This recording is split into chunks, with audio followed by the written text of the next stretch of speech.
All right, y'all, listen to another one-on-one with a supervillain with me, resident supervillain, Mr. J. Washington. You know the drill. We've been about a good 8 to 10 months into this.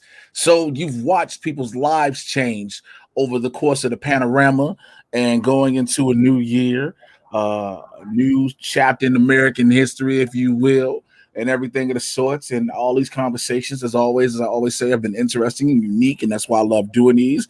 And I'm going to turn my phone on silent like a professional, because I know that my shit gonna go off with this thing. But I'm talking to the homie from the crib, Chicago, man. We just was chopping just for like a hot second about him being a hot ass in the streets. Because when you get vaccinated, that's what you do. Mr. Chauncey Woodson in the building. What up, bro? What's going on, man? Yeah, I had to go ahead and get up out of here. Once Let me I tell you posted, it something, was bro. like, hey, I told y'all I've been vaccinated since March. I've been out these. right. Look, I got that one shot, that Johnson & Johnson. All I had was some pain in the arm. I had pain in the arm. I was good. I waited my little 14 days, they say, to make sure you good. That I was out here like I'm kissing somebody's random older daughter in the mouth. Because it's like you've been so cooped up. I mean, granted, like everybody hasn't, and to an extent, and some people have moved around. Like I was going back and forth to Chicago and here and different things, but in general, you just couldn't do what you were doing beforehand. So how's life, man, in the past, you know what I'm saying, in the past month? I know you got, like I said, you fully got vaccinated, everything. So let's talk about it, bro. Man, well, fully got vaccinated. I feel cool for the most part. Second shot wasn't too bad as first. I ain't had much of a sore arm like I did the first time. Good on that part. Day job's been hella hectic because we kind of sort of understaffed. So I've been doing crazy OT for the past almost month now. But I'm still hanging in there. You know what I mean? Look, as a black man who used to work at the airport, who understands what it means, you hate doing overtime sometimes until you see that paycheck. Yep. And when I see the past couple paychecks, it was like, all right, yeah, we're kind of kicking my ass, but I'm going to shut my mouth at the same time because it's kind of looking good. So as long as they don't try to run me into the ground, I'm going to do what it do. That's what's up, man. But I'm glad to hear that, I'm glad to hear that you're good, because a lot of people who got the shot. Which one did you get, if I can ask? I got the Pfizer. Okay, because a lot of people are like, oh my God, my second shot just knocked me. For some people, I believe, the majority of people, I believe it was the side effect of the second shot. I honestly think, though, there are some who are hypochondriacs who manifested those symptoms, if you will. Like, I believe there's people who just were like, oh, I got this second shot, my body's gonna go through this thing. And so your body was like, okay, this is what you want to do, we're gonna do it. Right. And see, that's the thing too, because like I was saying, with the first time I got it, my arm was sore for about like a day and a half. And then when that was going away, I caught the slight headache, but I only had that for like almost half, if not most of one day. And then after that, like when I got this second one, I really didn't have anything. So like, I was expecting to hit it all. I was expecting to catch it all, because again, I was like, okay, I'm getting this one shot, so I'm like, I'm gonna probably just be tired, groggy, headache, all this. And like I said, my arm started hurting, and I was like, you know what, I'm gonna push through this. So I started doing push-ups so my muscles could get back to them. They couldn't get affected by that too much. They just knew what we normally do, how we work out. So I just kept pushing my muscles through it to make sure they remembered, okay, the pain can come from something else, if that makes sense. So yeah. No, I on that. Yeah. Go ahead. I'm sorry. No, I was just gonna say. So I mean, for the most part, I mean, I haven't really had too much issues or anything like that. I'm 2 days out of it, and I'm just ready to just do my thing as usual. Of course, still keeping it safe and whatever, keeping the mask on, all that jazz. But feeling good, man. I was just talking to my homegirl last night, and we were talking about it, how with people getting vaccinated and all this other different stuff. And I was like, I'm pretty sure the CDC as a whole isn't going to undeclare a pandemic until like the end of the year next year. Like, because America, cool, we got to be cool. Like the way we're getting vaccinated, America as a whole about to be cool. But hell, Tokyo under a state of emergency and about to hold the Olympics. Man, I saw that. I was like, y'all seriously what the hell? And then That's I'm 'cause hearing this talk about they can't afford to let that money go by. That shows you what type of overall society people talk about. American society. This is a world society. How much money means things. Because Tokyo was hit like 20 something mil, I think it was, if not a little yeah. more. They was like, they didn't get it, so now they like, no, fuck this. We have these Olympics. Yeah, and money talks these days, unfortunately, and that's a prime example of it. So I don't know, man. Hopefully, you don't get too crazy to where we gotta go through a whole second, third string of this mess. Well, I think that's the thing. That was the thing. That's the thing I'm getting to with because they said in order for America to hit herd immunity in its same way, you need to have at least over 75% of the population vaccinated. So we're well on track to that. So like, if these other countries keep spiking and dropping, we'll be okay. Like you can get it, but you'd never even know you had it. Right. And then they're talking about some people might need booster shots or whatever, but I think people forget the overall thing is you're vaccinated against polio. Polio is still a thing out in these streets. Oh yeah. You know what I'm saying? When you're a kid, you vaccinated against measles, mumps, and the German measles, rubella. Like those things are good. This is a virus that's changing. So some people gonna need to get a booster. I'm the Johnson & Johnson one is tailored to the variants. So it's like I'm cool, but I'd rather be good than worry about if I get this virus, am I gonna fucking drop? Yeah, that's the thing, and that's the thing that's been in the back of my head once this junk first started. And then when you keep hearing the numbers each and every other day, it's like, because I was one of them people. I was one of them people at first. It was like, yo, it's a flu. It's a hyper flu. I was one of those people at first because again, I'm watching the numbers. I'm watching the way they're talking about it. I'm like, it's a hyper flu. It's like we can push past this. I remember being at work. I remember when I was working at the Federal, and it was my last job. I was like, one of the bartenders. He was like, man, they say this shit gonna be bad. I was like, yo, it's a flu. We can push through this. Little did I know, 500,000 deaths later. Like, I was gonna say between that and then when it hit home for me when I caught it, and then when family members caught it, and especially when my mom's caught it, and that's when I was really on pins and needles. I was like, "What the hell, man, bro? That's how serious this stuff is." My son has it now. Oh wow, my son and I'm like. I'm trying to keep, like, again, I said this to you and one other person I did a one-on-one with. This is the dope thing about, like, I didn't post it. I haven't said anything. Just like two people that, once everybody see it in the squad, they'll know, of course. But my son currently has it. He texted me the other day, was like, yo, I want to let you know I got COVID. He's like, I'm good, but I got it. He's like, it hit me hard the other day. Because he had it, his mama had it. They think they got it from his little brother who was out just running around playing in the streets. Right. And so I was upset because I was like, yo, it's hard not to tell your 17-year-old son, I want to choke your 14-year-old brother. It's hard to tell him that. Like, you just got everybody sick in like the situation. And so, because like his mom is in medical. So she's been trying to be extra cautious because she works and everything. So she's been making sure when they come in, they scrubbing their hands, everything. They sanitize and everything. And so it hit home for me. I've known people who've had it. You know what I'm saying? Knowing you, knowing many others that I'm cool and close to. But like when I say hit home, it's hit home. So like, I know the feeling. Trust me.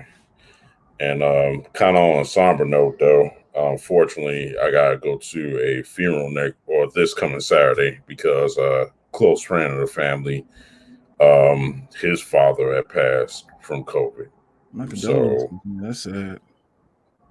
That's why when you hear somebody say it like that, like you just said it really it heightens the level of anger that you have for people who being like this isn't real, this isn't a thing, like oh, it's not that big of a deal. And the problem is, they're like, oh, it has a 99% survival rate.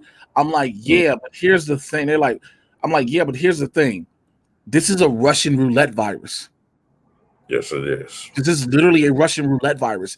They thought at first, yes, if you have these underlying mitigating conditions, it can take you out. Absolutely. But then we're hearing about the healthiest of people going. That's what's the shocker of them all. Like people who are like getting their vegan on, people who are like consistently just trying to do whatever it takes to be healthy as much as possible. It's like they go on worse than people who eating on grease spoon food, who, all that jazz. And it's like, what the hell? And like to this day at the day job, I'm still snapping on damn truck drivers who be trying to sneak in without wearing their mask. I'm like, dude, you is not finna get me or any of these other people sick. Get your ass back outside, put you a mask on if you want your truck unloaded. It's funny because I ride Ubers and Lyfts a lot. And it's funny now because when you select the Uber, they tell you must wear a mask even if you are vaccinated, which means a lot of people been getting in cars being smart asses with drivers like, I ain't gotta wear a mask, I'm vaccinated. Like, yo, I had one driver, bullshit you not, the other day I was going to the gym. It was a sister. First of all, this is where I have to tell you the story. She already driving like crazy. I'm in the back seat. I'm like, you know what? Let me look at my phone so I don't look up and see if I'm gonna die. So we get in the car. She was like, how's the day going? I'm like, I'm going good. She's like, it's going good. She's like, it's going good. Except for this mask that's asphyxiating me. I said, oh, bitch, we're not gonna have this conversation. We're not gonna do this. Because if the mask is your mask isn't causing you not to be able to breathe. You are causing yourself not to be able to breathe. Because again, there's this saying, and it sounds weird. If you notice your breath, you stop breathing. Yeah. Once you notice how you're breathing, you stop. We breathe naturally because it's just an involuntary motion. Our body just does it. And so to say it's massive, if the mask is asphyxiating you, you shouldn't be driving. Simple as that. You know. But it is. People are gonna be dumb as they want to be. So at this point, it's all you can do. Yeah. Speaking of folks being dumb as they want to be, you may have noticed I've been off and on Twitter lately, and I went in on that jackass Steve Crowder a couple weeks ago. I haven't seen it, and here's why. I've it's very rare now. I'm trying my hardest to do this one thing where I just stay in my own mentions. Yeah. Like I'm trying to stay, like if I tweet something, I just will respond and go through everybody that's responded to me or like something I liked. Like I'll occasionally go through my feed and I say that because people, responding to Steven Crowder, I'll see you responded to him and it'll make me pissed off wanting to respond to him too. And I'm like, nope. Because I've watched myself go down them rabbit holes too many times where I gotta yell at stupid ass people. That's why one of the reasons I want my verification on Twitter so bad, because I want you to see what I said to you. Because I know because when you're verified, you have when you go to your notifications, there's all mentions verified. Most people who are verified check the verified ones. They don't check the regular ones. So it just goes past. The verified ones you're gonna see. So like if I gotta go at Ben whatever that fuck Ben Shapiro or Steven Crowder, I want to go because I want to be like, yo, you're a whole bitch. But most of y'all are just bitches. I don't care how much you want to walk around with a gun on I got my second and right. You're still a bitch.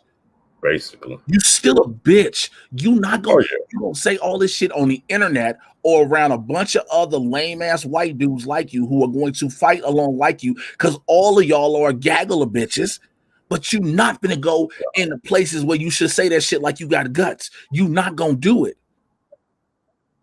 Because and it's like I told him on Twitter, you're not gonna sit up here and pull a bullshit George Floyd experiment. And then a couple of days later, gonna try to pay homage to. He was like, "No, dude, you ain't pay homage to what you were breaking up. You broke up. You said pay homage to what?" He called himself a couple of days later after pulling that stupid ass George Floyd experiment on Twitter. Gonna call himself trying to pay homage to DMX, and then he gonna make the remark, "If I'm culturally appropriating, so what? I don't care. I like DMX just as much as anybody else." I was like, "Dude, shut the fuck up." Again, these motherfuckers out here, it's a lot of these dudes. See, the problem is it's the beauty and the curse of the internet, and namely the beauty and the curse of social media.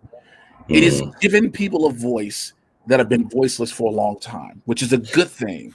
The bad thing, it is giving people a voice who should not be amplified.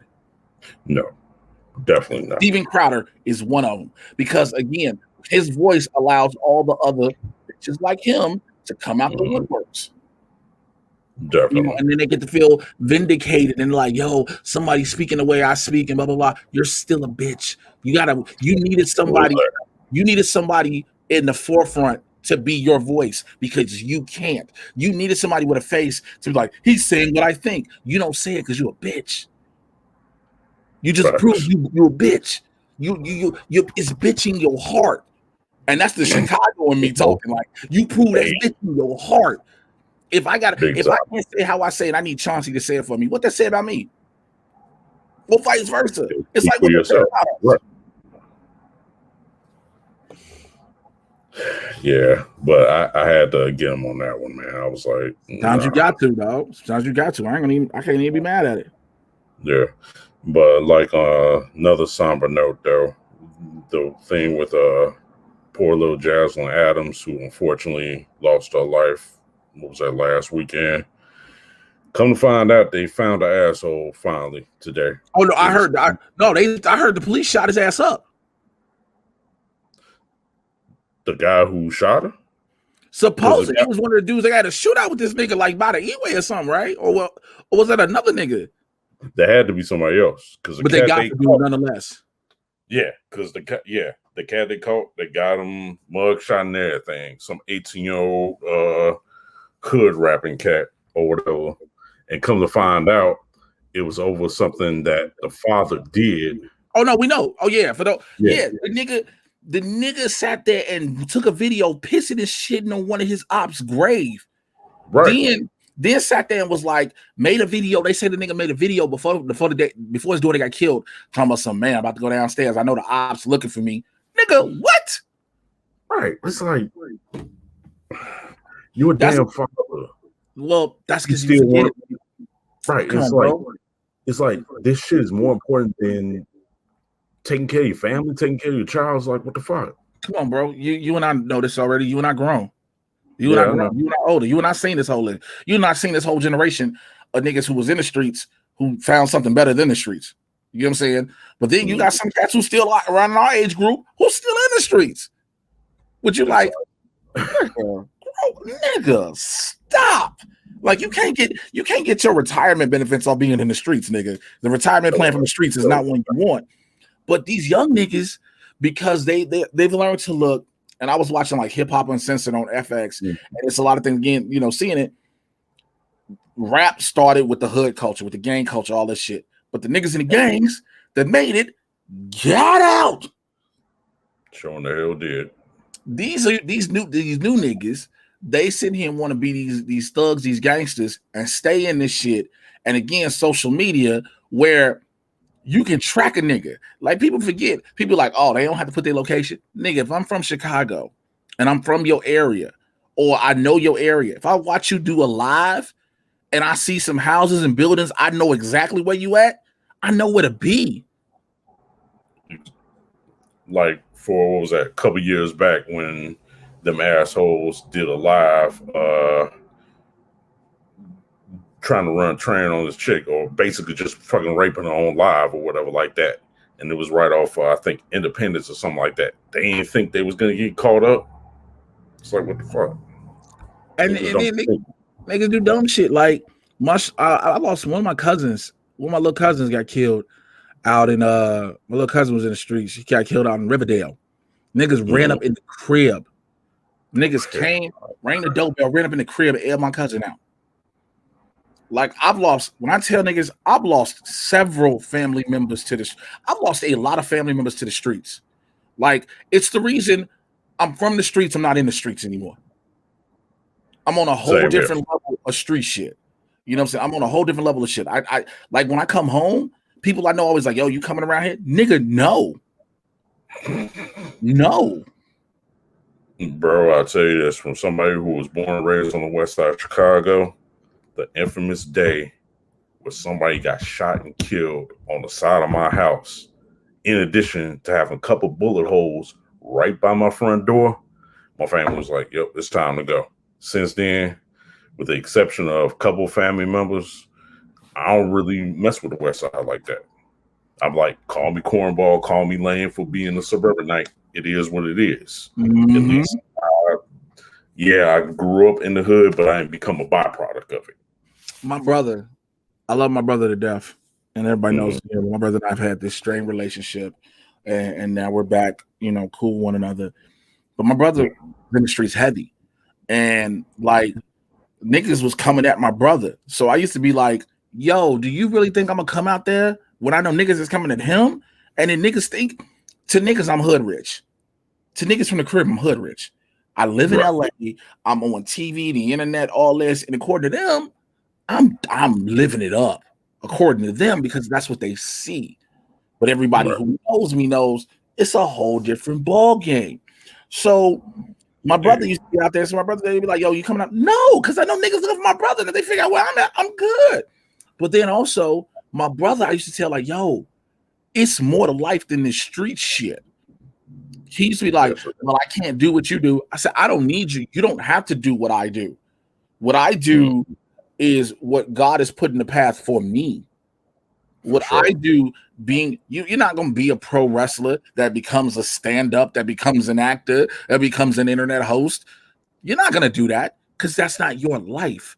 Your life, though, is not meant to be the nigga on the block, nigga out here shooting from the ops and running from the ops and can't go to certain neighborhoods and hang out. Or anytime you do go out, you like this the whole time because you paranoid. Man. And that's one of the main things I ever refuse to do is like getting into some fuck shit, then always watching my back wherever I go, seeing who see me, who know who.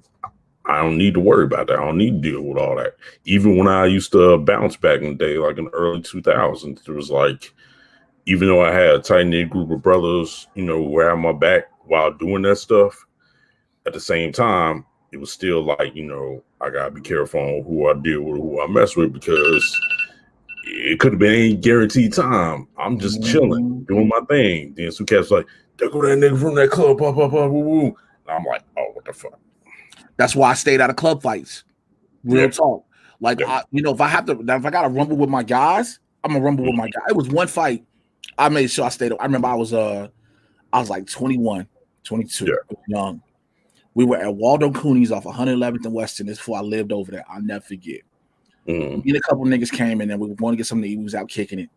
One dude came in. My boy was like, yo, your shoes are dope. What size are those? He was legitimately asking what size was his shoes because he wanted to know if he could get it in his size, what it would look like in his size. The nigga came back with a bunch of niggas ready trying to fight and shoot the spot up. I went under a table. I'm not going to lie. Why? Because I know what this is. See, man. I was like, the nigga literally just asked, what size are your shoes?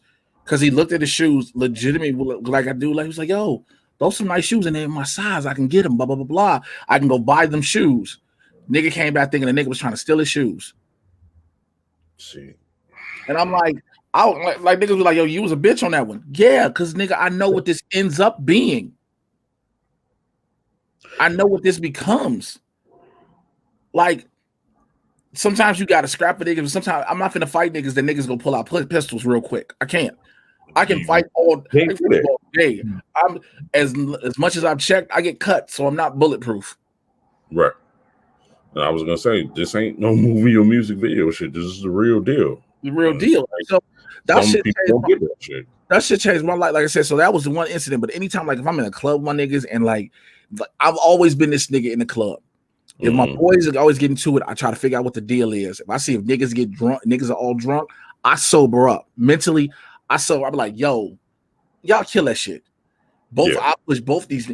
Like, I've been in the club where I've had to literally push my guy and another nigga to the side, like, yo, and my boy be like, yo, what the fuck? I'm like, nigga, let me deal with this. Yo, calm all that shit down, kill that noise. Security come over. I'm like, yo, I got it. We good. And security a lot of times, again, before I work security in the club, I know security sometimes be headstrong. Oh, I got to fight and throw niggas out. Calm your ass, nigga. I'm good. I got this. We good. I got this. I've seen it because I've seen too many niggas go to the club, start fighting, nigga get thrown out. You come outside, this nigga waiting outside the club, waiting to air your ass out. I've seen it. Same here. I've seen it numerous times, and it's like, yeah, some gotta be better. And thankfully, I've come across better. Look, I tell everybody, I'm a product of 76 in Winchester. I watched this whole shit go down, but thank God I didn't become the full. I didn't become what 76 in Winchester made a lot of niggas. 76 through 79th Street. It made me have an edge. It made me be I don't have to take shit from you niggas, but I also realized there's a bigger thing in life.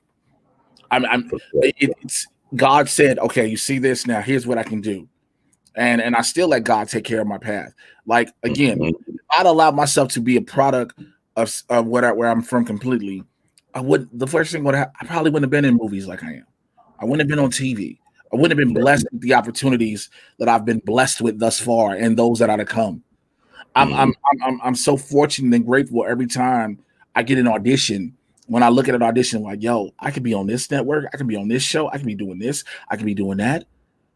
The odds of me doing that while, in the streets still are slim. Like, yeah, you have some people who were ex-murderers turned TV stars and film stars, Charles S. Dutton, or people who were in prison, Danny Trejo, et cetera, et cetera. Right. I use those two because those are two prominent examples, but everybody isn't that.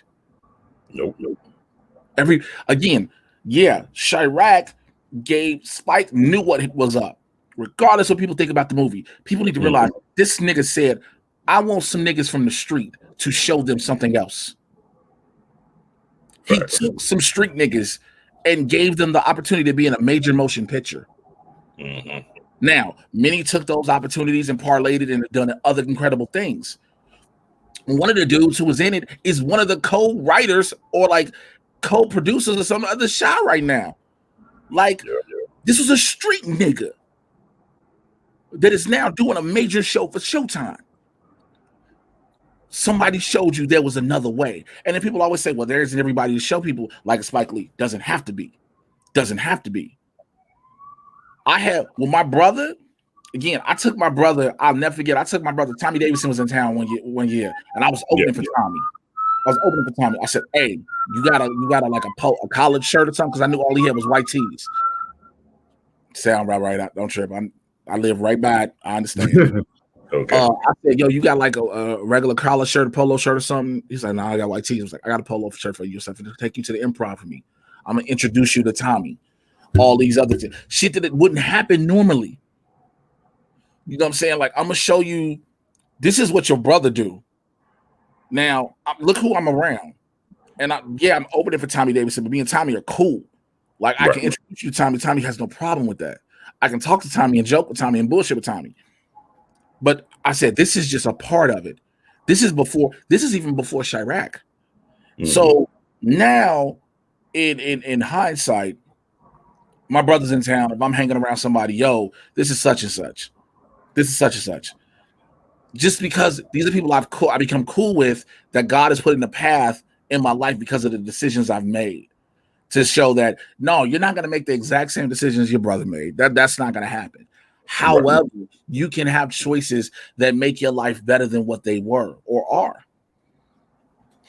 And that's absolutely true. The only thing that folks need to truly understand, though, is it's going to manifest differently. Yes. And just like you said, it's not going to work out the same way it just worked out for you. I mean, yeah, if you do try another path and do something differently and it turn out to be better, great. Just don't expect it to turn out to be the exact same way, because that's how God and life work. You got to learn how to be patient, learn how to be humble, and just do what needs to be done. Bro, that last word you said, learn how to be humble. Let me tell you something. I had to learn that. I do so much sometimes, and then it was a point when shit started really happening. I got cocky. I was like, yo, nigga, who are you talking to? Nigga, nigga, look, you see what I'm doing? This is like, It's like a couple years ago. I was like, nigga, what are you talking to? Blah, blah, blah. And then I had to remember, okay, you need a reality check real quick, don't you? Here you go. Calm down, sir. Calm down. But my boy Mark Bernard, you know who Mark is. Yeah. Mark got a shirt that say "Be humble, but let a motherfucker know." Like real talk. Yes, Like, sir. when I get into it, like in a lot of these little Facebook groups, these nerd groups of people, and like some dude, like I'll have some cats try to tell me something, and they be like, "You don't know what you're talking about." I say, "Here's the difference between the two of us. I get paid to talk about what I know. You don't. We are not the same." And motherfuckers will realize, and it's funny because motherfuckers will realize who it is. They be like, "Oh shit, that is Jay." Because you know you see a lot of people named Jay Washington. You're like, that ain't him. And then people realize, oh shit. I'm like, yo, don't come at me like I don't know what I'm talking about. Like I don't do this. You know, but still humble. For sure.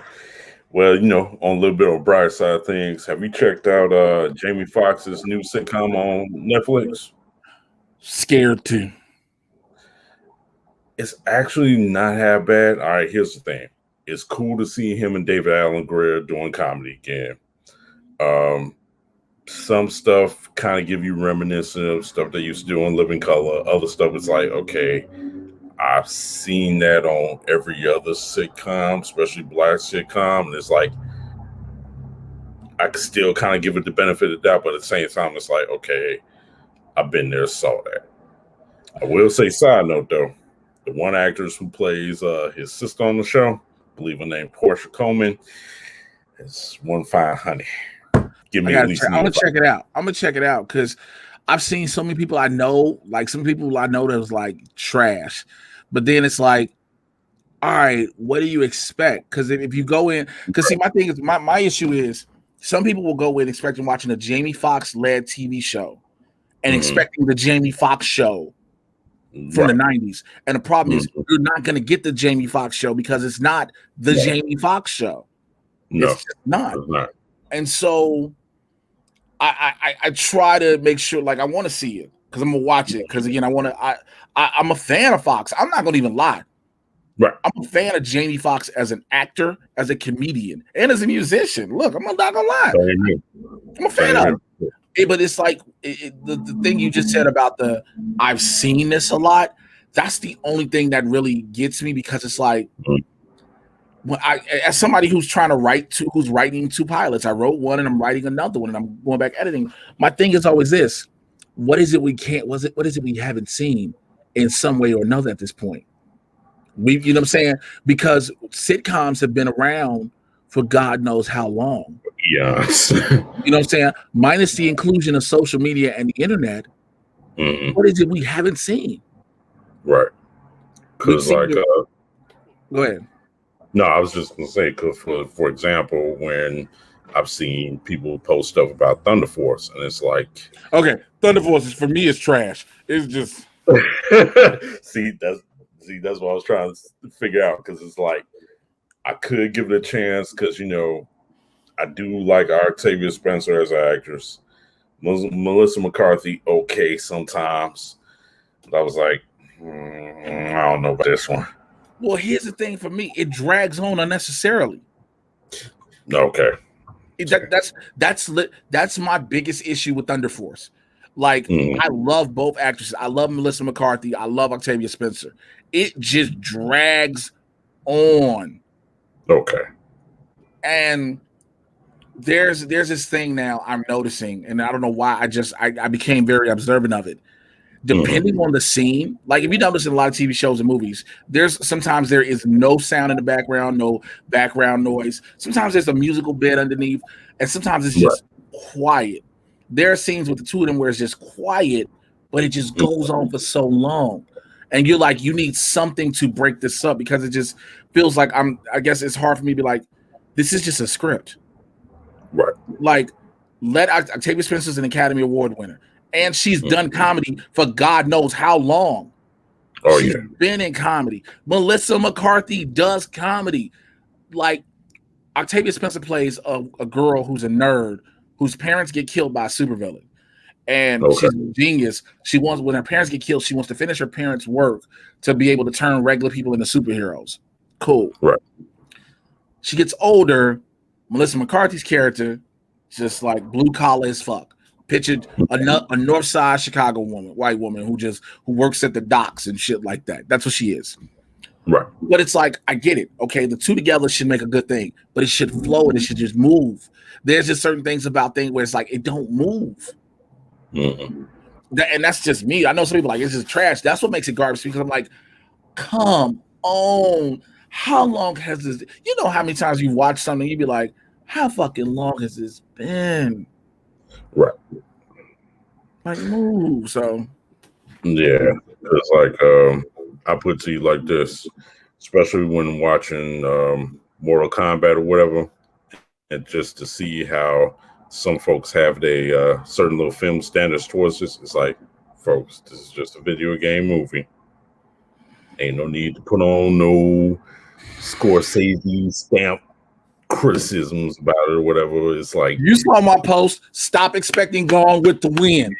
Like, yes. Yo, people like, why this character cold? We're talking about a video game who every time it's rebooted has introduced brand new fucking characters. Calm down. Yes, it has. Will, where's the tournament? The writers have already said it's a trilogy plan. The setup to the tournament, the effects of the tournament.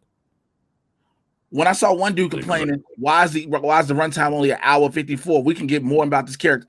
First of all that we need full. I'm glad you gave me enough reason. Besides, like I said on Twitter, I'm glad you gave me enough reason why Scorpion and Sub-Zero are fighting. Besides Shang Tsung saying Scorpion and Sub-Zero, the deadliest of enemies, with slaves under my power. Remember that? We didn't know why these niggas didn't like each other. We just knew Shang Tsung controlled them. Right. Now, granted, I would have liked to see if I'd have had anything more.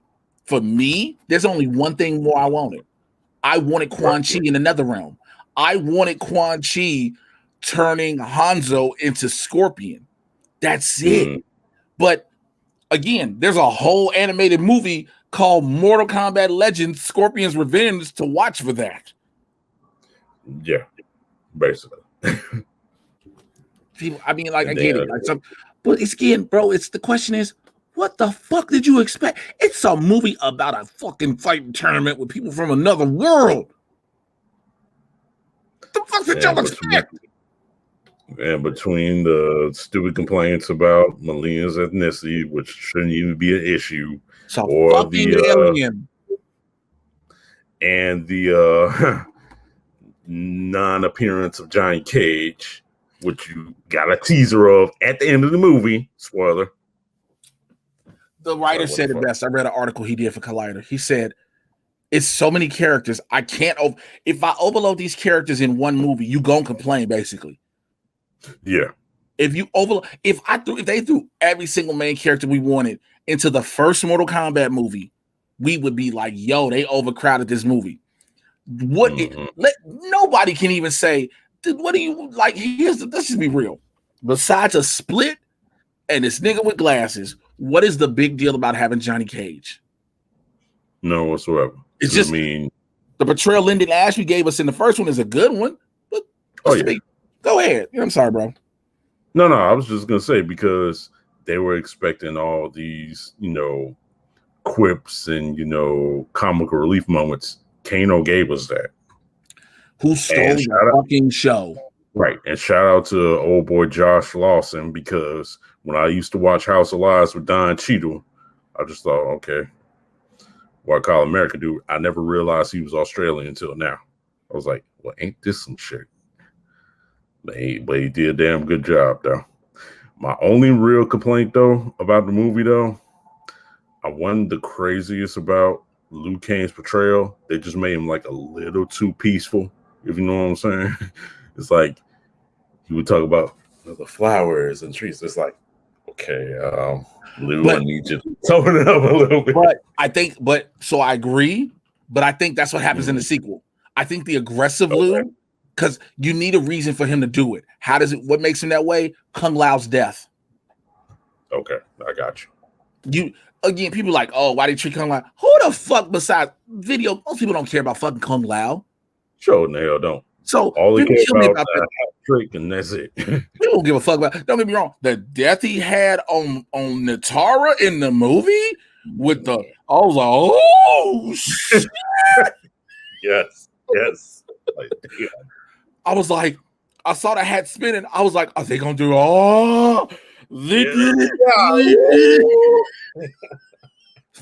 But most people don't care. So again, this is the pre-tournament. You need the motivation to set up. People like, oh, I'm mad Goro died. You just wanted to see again. Yeah, you saw. This is what you saw in the first movie. You saw Goro kill a nigga, which is the first thing. Yeah. Okay. He killed Arlene. Then did he rip Jax's arms off in the movie? Nah. No, he doesn't. Then we just see him knocking. We just see a montage of people falling at the hands of Goro. Then we see Johnny Cage kick him off a cliff. That is all we saw Goro in the first movie. I don't know why everybody is acting like Goro stayed through this movie and did so much more. Goro literally fought one person, fought Arlene. Arlene got caught, bashed his man's face in. That's it. The tournament happens, like I said. Montage. Johnny Cage hit this nigga in the nuts, nigga on the cliff. That's it. That is literally what Goro was in the first movie. Like, so when people were like, "Oh, I'm surprised an axe killed him," no one said Goro was unbeatable. Be mad. This is how you be mad. Be mad if the axe is the only thing that killed him. Like if his wife was the one that just went whoop and killed him, and that's it. This nigga took that tonfa with the blade and went. Yep. Gutted him good. You get what I'm saying? Like, again, to some plot holes, whatever, I'm like, I don't see too many. I don't get too many, but I'm like, I guess just they explain certain things the way they could. But again, like, why? It is a video game. This is not like Call of Duty or, you know what I'm saying, or all these movies like, or Halo, where they're right. This is a special forces thing. Then the Master Chief is made. There's a full backstory given as to why this whole thing happens. Mortal Kombat is you've been chosen to fight to save your planet against this nigga that takes souls, who's led by a nigga with a skull face, like Dr. Doom with a skull face. That's what it is. Okay, this is you might die if you lose. If you lose the tournament, you're gonna lose your world. That is the overall story of Mortal Kombat. And then guess what you do? You just Bro, go ahead. No, I was just gonna say what's crazy is though it was cool to see like how everybody posted online about, you know, just amping up to see this by watching the first movie, then watching other Mortal Kombat type stuff. I even remember somebody mentioned what's that, Mortal Kombat Legacy, the TV series that used to come on. Shit, it was two. It was two of them. It was Legacy and Conquest. Yeah. And wait a minute, was Conquest the one with the old girl from T3? Or was that Legacy? Man, I don't remember who was the actors. I don't remember what they played. I just know Conquest was the one where it was Kung Lao, a young Kung Lao. Okay. Yeah. That was Conquest. Yeah, because Legacy Conquest. is the one with the girl from T. Yeah, you're right. Yeah, it was Conquest. Yeah, because the only thing I really remember so vehemently about Conquest, besides the young Kung Lao, whatever, the chick who used to be with Shang Tsung in the green, because that was a fine sister. And yeah, that would be my only favorite memory of that. Yeah, nigga, in Mortal Kombat Legacy, bro, it was Michael Jai White as Jax, Jerry Ryan, who played 7 of 9 as Sonya Blade, Brian T as Liu Kang, Mark Dacascos as Kung Lao, Casper Van Dien from Starship Troopers. It's like, of course, that had what we know of, because the actors we had in there, we knew of as an all-star cast. Right. You know what I'm saying? But again, you know, I was doing a one-on-one yesterday, and the brother was like, we weren't talking about that in particular, but we were talking about just how when things are rebooted. We weren't talking about Mortal Kombat. We're talking about things are rebooted. This is a video game that keeps changing on purpose. Exactly. Because if you ask 9 out of 10 kids who played the most 2 to 3 recent Mortal Kombat games, have they ever played the first 3? Guess what the answer is going to be more than likely? No. Because, I mean, if you think about it, and just like how you said it, it's changing every so often. It's damn near like some multiverse type shit, to be honest with you. That's pretty much what it's ended up being. I can put RoboCop in Mortal Kombat now. Right. I can give Rambo and Terminator. Freddy Krueger. Mortal Kombat. Right. What are y'all talking about? What are y'all even talking about? I can get Freddy Krueger in Mortal Kombat. Do not talk to me about a storyline. The nigga from Dreams fights in the tournament. Oh, damn. Got the daggone xenomorph from Aliens up in this piece. A fucking alien is in a tournament where humans fight aliens. Calm down. And more than likely, whoever he fight gonna get burned by his acid blood. So, yeah. Yeah, the expectations of people, I tell you. I mean, again, it is. What did you think of Falcon and Winter Soldier before we get about it? Bro, that last episode, man, between Anthony Mackie's monologue after he saved the politicians, which to me is probably the best monologue to date on anything MCU based, and then the moment where he introduced Isaiah Bradley / Carl Lumbly, the mirror of him or whatever. That was hell of an emotional moment, man, and I felt good about it. It was like I saw somebody was saying, because I wanted to hear your thoughts on it. People was like, "Oh, his monologue was heavy-handed about race and blah blah blah blah." I was like, "Was it? Right. Was it?" It's called "You Don't Want to Hear the Truth, and You Want to Be Forever in Your Feelings About the Exact Opposite." That's what that was. I was like, did he lie? He did not lie at all. Did he? Because yes, there are people who see him with the shield, with the red, white, and blue, and don't want. Yeah. They legit feel like that. There are people who legit feel like that. There are people who legit don't want the comic books. People lost their People did the same shit in the comic book. People proved the theory right. In the comic book pages, people lost their mind when they said they were going to make Sam Wilson Captain America. A black Captain America, how dare you, blah, blah, blah, blah. They made him, you knew it was coming. Oh, yeah. You knew. Nigga, he got the shield at the end of the Endgame. You knew it was coming. And yet, how are you going to make a black Captain? Why the fuck are you shocked? Well, prepare for them to be in their feelings even more when this Captain America 4 happening.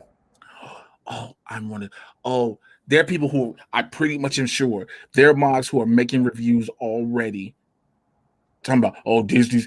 That's the same people who talking about some Disney and Marvel Studios go broke. And I'm like, excuse me? Everybody that keeps making those stupid ass articles, I'm like, what are you talking about?